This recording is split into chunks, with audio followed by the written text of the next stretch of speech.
Welcome welcome all to week 4 of the NSCPL. I always get that wrong. NSCPL, Not So Casual Pokemon League. Season 13, week 4 matchup.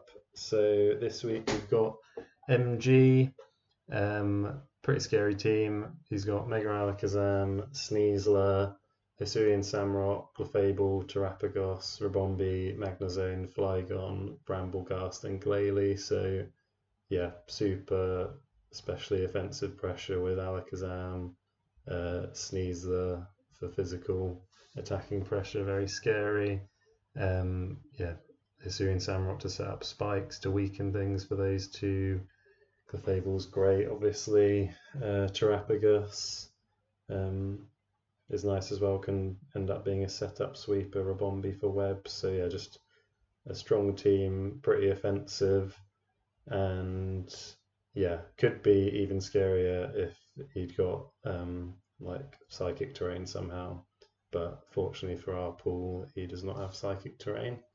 So MG's on 3-0, so he started, I think this is his first season with the NSCPL, and yeah, started 3-0, so a strong start. We're on 1-2 at the moment after our first win last week. And yeah, I will take you through the team.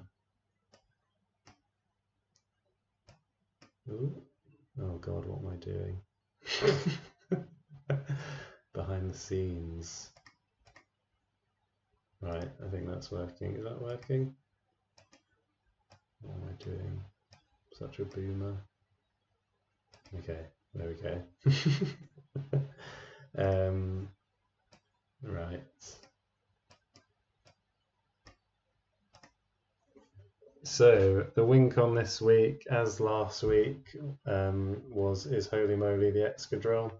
So it's slightly different this week. I've gone Choice Scarf, Mold Breaker, Earthquake, Ironhead, Throat Chop, Stealth Rocks, nearly max speed, max attack, and a little bit in Spadef. So I didn't go Sandrush this week because Mega Alakazam is obviously has Trace, so it can come in when I'm speedy in the sand and then become speedy itself by copying my ability. And yeah, double speed Mega Alakazam is not really something I want to deal with.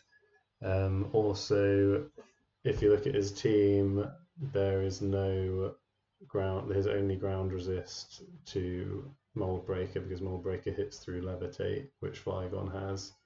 Is Brambleghast, which could come. I definitely think it could come. Because yeah, it actually does all right against Excadrill. It can absorb a lot of Tornadus's moves with Wind Rider. So yeah, it could come, but it's not a great resist and not a great Pokemon, so I wouldn't mind if it came. So yeah, the plan is basically get things in range of Excadrill Earthquake. So yeah, that is how we're going to win, and then everything else is basically just based around stopping his scary team. So we've got Fun Guy the Amoonguss. Oh yeah, I didn't forget to mention with Excadrill as well. Mold Breaker hits through Terrapagos's ability, which means it takes half damage from whatever move it takes from full health. So yeah, hitting through that and just hitting for full damage from full health is also useful. Yeah, Amoonguss, so I've gone Heavy Duty Boots, Regen, Toxic, Venoshock, Giga Drain, Stomping Tantrum, nearly max physical defense with a little bit in special attack. So brought the boots for Samurott. Yeah, in scrims, I was just getting chipped down quite a lot when I came in, and it doesn't always mean I've got a clean switch into Samurott, clicking Ceaseless Edge if I'm taking like 25% from spikes. So yeah, Heavy Duty Boots to avoid any hazards. Toxic Venoshock, I did have Sludge Bomb, but I thought Toxic's just better for something like Terrapagos. And once I've Toxic things, Venoshock does double damage, which is nice. Giga Drain for recovery, and then Stomping Tantrum to hit Magnezone and Sneasler.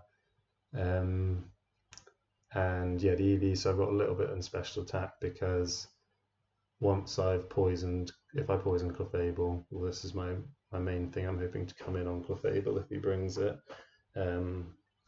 Then Venoshock has an over 50% chance to 2-hit KO a Max Spadef Clefable with leftovers, which I thought I'd take those odds in like a long drawn out one between Clefable and Amoonguss. So that's the plan, and it could also be Unaware to try and just completely wall Hydreigon, so Toxic might also whittle it down.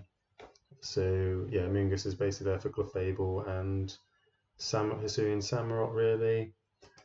Alamomola, the Pacifish, is here this week with pretty cool set I think. So it's AV, Regenerator, Flip Turn, Zen Headbutt, Play Rough and Ice Beam.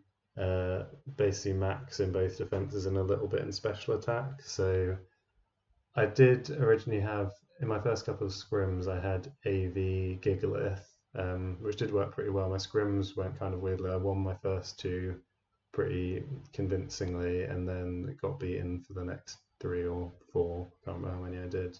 And that made me want to change things around a bit. So I did have AV Gigalith, but it's just not as clean a switch into Alakazam. Like Focus Blast only does like 30%, but with Spikes or Stealth Rock being up, it's quite easy for Gigalith to be whittled down. And also I wasn't enjoying the Sandstorm chip that I felt, because I was primarily being quite like reactive in this matchup, because his team is just very offensive. I felt like the Sandstorm chip was just hurting me more than it was hurting my opponent in my scrims. So I went AV Alamomola instead. It takes like 30% from a Psychic from Alamomola, and then I can Flip Turn, get a nice slow Flip Turn out to get healing back and bring Excadrill in to threaten it. So Flip Turn for just stab and momentum, Zen Headbutt to hit Sneasler, Play Rough to hit Hisuian Samurott, and Ice Beam to hit Flygon. So the defense is it's an under 10% chance for a +2 Sneasler Adamant Sneasler Close Combat to kill from full, which might be unlikely because of all the hazards that you might have up, but I thought that would be useful to have, given I don't really need, touch wood, I don't really need attacking investment this week, because Flip Turn hits Alakazam pretty nicely. I might just double check that Flip Turn breaks like a max HP Alakazam sub or something, because that would be bad. So I might put a little bit more in attack. Zen Headbutt very nearly kills Sneasler. Play Rough stops it, breaks like max HP Hisuian Samurott sub if it wants to do that. And then Ice Beam with those special attacking EVs is an over 50% chance to 2-hit KO like max HP leftovers Flygon, which I think he could bring to try and be an answer to Drill, to Excadrill. So I think that should be good. I feel like doing a mixture of both defenses should be good. Just need to make sure, that I don't get subbed up on. But I think with the coverage I've got, it should be okay. And just being able to come in, take an Alakazam hit, and get momentum, I felt was more useful than what Gigalith was doing. Stormblast, the Tornadus Therian next, heavy duty boots as well, Regenerator as well, of course, triple Regenerator this week again. Bleak Windstorm for stab that I want to avoid hitting at all costs. I want to avoid having to click at all costs. I'm a bit scarred from the week 2 game. Knock off U-turn, just knock off items, get momentum with U-turn. It's nice to again have a slower U-turn into Mega Alakazam if I need it. And Defog, just because this is the best hazard removal I have against his team, which is very hazard heavy. Max HP, nearly max speed, and a tiny bit in defense. So the speed is to outspeed Sneasler if it's not Scarf or Unburden boosted. So I thought that was a useful speed tier to have if I can either get its Unburden used up early on, or it's like banned or something, then it'll be really good to outspeed that. I live any one hit. I don't actually live banded gunk shot from Sneasler, which I found out in my scrim, but it being banded isn't too much of an issue for me because then it means Excadrill outspeeds with Scarf. I'm more worried about like SD unburdened sets, so yeah, I'm okay with banded gunk shot killing me. Also lives any hit from Alakazam from 1, so yeah, just in front of those two it can U-turn away from Alakazam and yeah, Bleak Windstorm potentially on Sneasler. Then I got a couple more heat sets I've been cooking, maybe cooking too hard with these final two, but I'm excited to use them. So got heavy duty boots, Zoroark Hisui, and it's max HP, max defense. So with Psychic Flamethrower, Shadow Sneak, and Hyper Voice. So yeah, it has dreadful defenses, but my thinking is the scariest set for me for Sneasler is Swords Dance Unburden, and if that's the case, it's going to have fighting move, it's going to have a poison move, but so Zoroark is immune to fighting and resists. It takes like under 30% from like Adamant Gunk Shot or something, which I think is quite funny. And yeah, I think that if it is that Swords Dance set, I think that third move has to be Acrobatics for Amoonguss. I think it's less likely to be Throat Chop, which I think I can still live if it's not boosted. But yeah, I'm sort of riding on the fact that he hopefully won't have Throat Chop, but Alamomola is there as a potential backup as well. If it does get to +2, I can bring it in on full health.